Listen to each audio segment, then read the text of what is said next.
Hello, this is Tony Heller from RealClimateScience.com, the climate guy setting the record straight about climate. This video discusses some of the incredibly poor predictions by government climate scientists about the Arctic. 10 years ago, Seth Borenstein of the Associated Press reported, "The Arctic is screaming," scientist says. Greenland's ice sheet melted nearly 19 billion tons more than the previous high mark, and the volume of Arctic sea ice at summer's end was half what it was just 4 years earlier, according to new NASA satellite data. "The Arctic is screaming," said Mark Cerise, senior scientist at the government's Snow and Ice Data Center in Boulder, Colorado.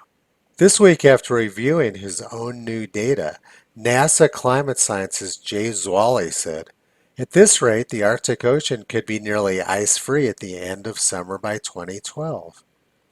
Andy Revkin at the New York Times was slightly more conservative. He said the Arctic wouldn't be ice-free until 2013.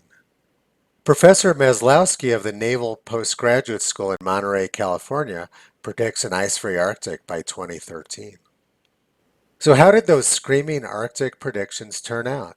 Well, let's take a look. This is the data from the National Snow and Ice Data Center in Boulder, Colorado. Remember, the director of the National Snow and Ice Data Center is Mark Cerise, the guy who said the Arctic was screaming in 2007. Well, let's have a look. Arctic sea ice extent is up 10% since they made those predictions in 2007, and the trend in Arctic sea ice since 2006 is up slightly. So those predictions by Seth Borenstein, the Associated Press, the National Snow and Ice Data Center, Mark Cerise, the New York Times, Andy Revkin, the Naval Postgraduate School, they were all wrong. Like essentially all climate forecasts from government experts, they had absolutely no clue what they were talking about. Did they correct them? Of course not. They simply changed the terminology and changed the date. The Arctic screaming meme became Arctic ice cap in death spiral. This was also coined by Mark Cerise at the National Snow and Ice Data Center. And they changed the ice-free date from 2012 and 2013 to 2015. They just keep pushing it back 1 year at a time as the ice increases. But as always, this story gets much worse.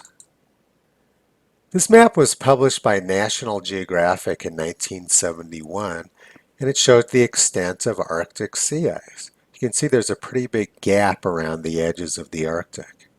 How does that compare with now? In this next image, I overlay current Arctic sea ice extent on the 1971 National Geographic map. The red area represents 1971 ice, and the green area represents 2017 ice. As you can see, the area is about the same. It's just shifted slightly to the east. The 2017 sea ice edge will retreat back some before the end of August, and will probably end up a little bit lower than 1971. But is this a death spiral? Hardly. Now let's look at the other part of their Arctic screaming claims from 2007.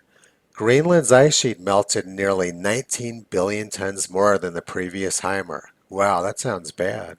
What's Greenland doing now? Well, according to the Danish Meteorological Institute, Greenland has gained an extra 100 billion tons of ice this year. They've gained more than 500 billion tons of ice since September 1st of last year. Let's look back at what they were complaining about in 2007. They were complaining about 19 billion tons of ice lost.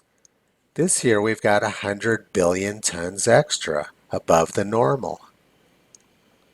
The experts' predictions from 2007 were completely wrong, and their ridiculous rhetoric about the Arctic screaming and death spirals was absurd. But who am I to argue with Nobel laureate Al Gore, who says the Arctic may disappear by the summer of 2014? Visit Toto on the web at realclimatescience.com. He's been pulling back the curtain on junk science for a long time.